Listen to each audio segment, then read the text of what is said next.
اعوذ باللہ من الشیطان الرجیم، بسم اللہ الرحمن الرحیم۔ پیارے بچوں، السلام علیکم ورحمۃ اللہ وبرکاتہ۔ ہمارا جو آج کا موضوع ہے وہ ہے گیہوں کا دانہ۔ کل ہم نے پڑھا کہ سپاہی جو ہے انہوں نے ایک بوڑھے کسان کو دربار میں حاضر کیا جو 2 لاٹھیوں کے سہارے چلتا تھا۔ اس کے جو بال تھے وہ سفید تھے اور اس کے منہ میں ایک دانت بھی دکھائی نہیں دیتا تھا اور اسے بہت کم سنائی دیتا تھا۔ راجا جو تھا اس نے گیہوں کا دانہ اس بوڑھے کے ہاتھ میں رکھا۔ بوڑھے نے اسے الٹ پلٹ کر دیکھا اور انگلیوں سے چھو کر اندازہ لگایا کہ یہ کیا چیز ہے۔ تھوڑی دیر تو وہ چپ رہا، پھر بولا، سرکار، میں نے کبھی ایسا گیہوں نہ بویا ہے اور نہ دیکھا، لیکن میرے والد شاید اس گیہوں کے بارے میں کچھ بتا سکیں۔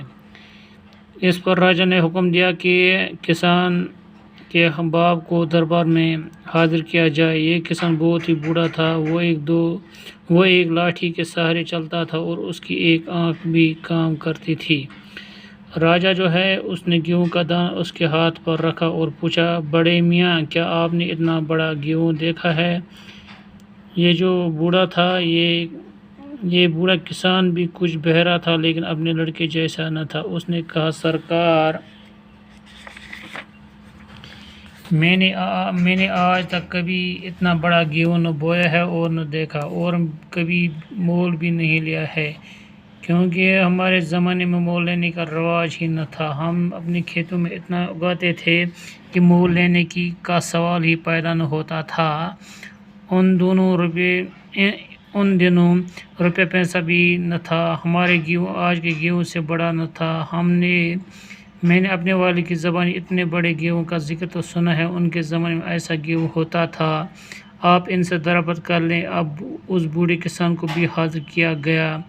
وہ دربار میں جوانوں کی طرح بغیر کسی سہارے کے چلتا ہوا آیا۔ اس کے ہاتھ پاؤں مضبوط تھے،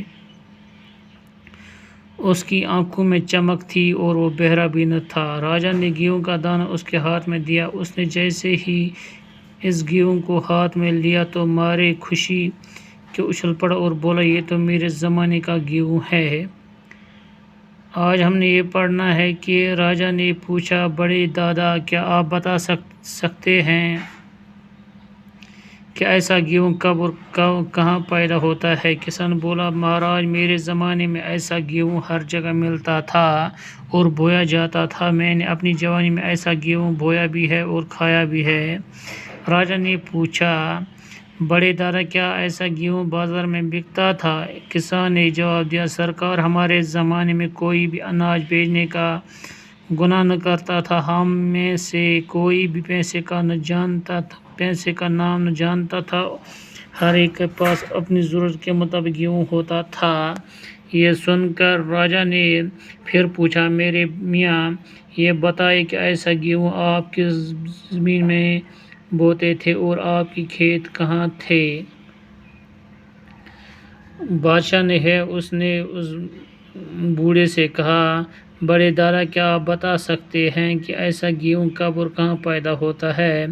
کسان اس نے جواب دیا، مہاراج، میرے زمانے میں ایسا گیہوں ہر جگہ ملتا تھا اور بویا جاتا تھا۔ میں نے اپنی جوانی میں ایسا گیہوں بویا بھی ہے اور کھایا بھی ہے۔ راجا نے پوچھا، بڑے دادا، کیا ایسا گیہوں بازار میں بکتا تھا؟ کسان نے جواب دیا، سرکار، ہمارے زمانے میں کوئی بھی اناج بیچنے کا گناہ نہ کرتا تھا۔